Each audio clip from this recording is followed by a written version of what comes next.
thought I'd tell you about a pick I did quite some time ago, back when I was living in Winnipeg. Bullman Brothers Lithographers. They were established in about 1892 or thereabouts, and have done or had done printing for major companies in Winnipeg and across Canada, possibly the U.S. as well. And they had stayed in their original building, so there was still a lot of artifacts left behind, and one of the parts of the building had been condemned, and I was able to pick a bit of that and bought some kind of neat advertising and line drawings and designs for logos, that sort of thing. And I did quite well. Probably would be better off now selling this stuff now that there's more interest in the history of Winnipeg and history in general. But anyway, did fine. So they eventually ended up going bankrupt soon after, due to, not my pick, but due to losing a contract from Campbell's Soup, or Campbell's Corporation. And that one contract resulted in the company folding. So a company that had been in existence for over 100 years ended up folding because of one single contract. Anyway, they held an auction as well. And one of the parts of the plant, the operating plant that I didn't pick, of course, went up for auction. There was a press there that I think cost them $2.5 million at one point. Didn't sell at all. It wouldn't even get a bid from the scrap dealers that were there. So that just goes to show that old technology is just not necessarily worth anything. But some of it is, but not all of it. This was a press that basically took up an entire room. And it was huge, absolutely huge. They ended up cutting a section out of it so it could never be reused by anybody buying the building or anything like that.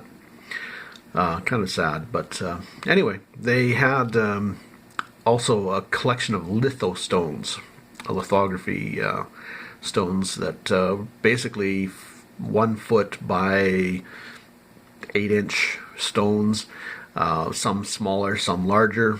Apparently they had one that was a map of Hudson's Bay, and it was all the reverse images printed on these stones.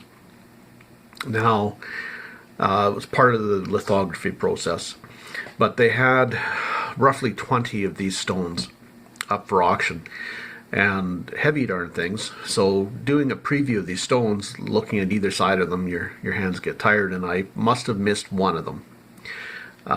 At the auction, my main competition wasn't any other dealers, it was other printers. The executives and suppliers and such for printing companies. So they wanted these things for their offices. And at the time, there wasn't a huge market. Shipping on these things would be extreme because of the weight. They were, about 2.5, 3 inches thick, and like I said, 12 by 8 roughly. The majority of them anyway. There were some pieces and some broken pieces, and like I said, there were some larger ones in the building as well that weren't for sale. Apparently most of these, and these had historic and important and valuable labels and letterheads and such printed on them.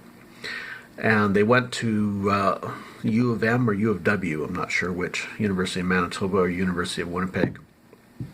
And they ended up being reused, which means the advertising would have been stripped off of them, I believe. So I'm hoping that's not the case, but I suspect that may have been the case. It'd be wonderful if they kept them as they were, but I have a suspicion that that may not be the case. If anybody knows different, let me know. Just out of curiosity's sake, whether they were saved or not. Anyway, back to the auction. They were auctioning these things, and I bought a couple of them. but prices were going anywhere up into the 500 range per stone. There was one that was selling, and as it was selling, they turned it around, and on the opposite side was Prairie Cities Oil Company. And so it was Prairie Cities Advertising. That's an oil company in Winnipeg. Their advertising is very valuable. Their logo was a buffalo, which makes them extra cool. And this particular stone probably now would be invaluable. I don't know what kind of value you could assess on it. It was one of a kind. Would have had the company's possibly labels and possibly, I think it was mainly letterheads and invoice logos and that sort of thing. But unfortunately, I didn't get it, and it's hammered down, I think, for $375 or $400, something like that. I would have been willing to go quite a bit higher because of the value of it, even at that time. That was the early 1990s, so even at that time, I probably could have gotten $1,000 for it. Anyway, win some, lose some. But I did end up buying a few others, some broken ones from the company after the auction, or the not the company, but I guess the trustees or whoever was handling the sales. But unfortunately, there was a lot of material that was sold that was undervalued. I did buy quite a bit. I was happy with my purchases at the time. There was another printing company I did some buying at as well. There was and bought some printing cabinets. I also bought an old computer, an IBM 5100, and it was a collectible computer. It cost me a grand total of probably about $2. I think I sold it in the end for $500 or so, something like that. But yeah, now that same machine is probably worth $1,000 or $2,000 or $3,000, something to that effect.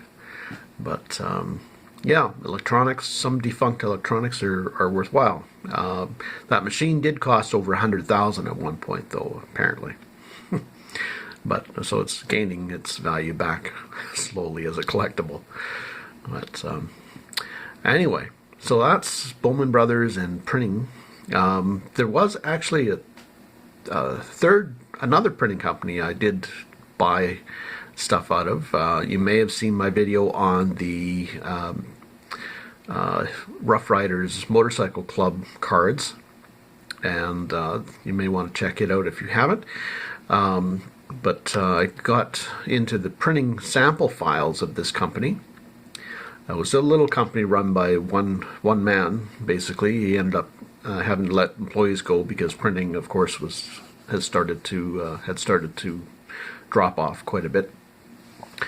I ended up hauling away tons of pre-cut paper. It was kind of a unique building where you walked in, and there was offices in the front, and then you walked down into kind of a jail-like basement.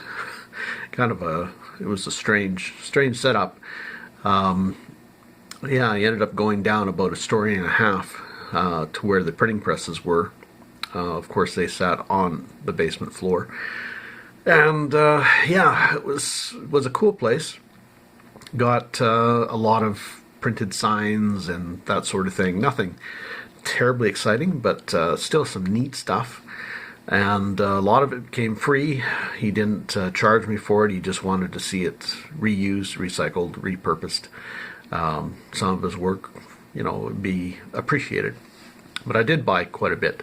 And I think I ended up with a couple gold certificates as well, some gold stocks, which aren't in my name, so I don't think I could cash those in.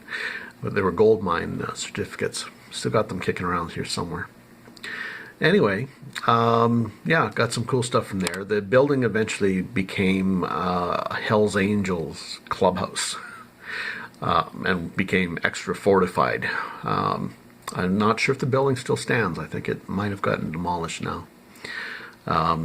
Because after they fortified it and ended up kicked out of it, basically, I think the building ended up not usable because of the fortifications. You couldn't run a business out of there without removing some of this stuff because it was no longer the code.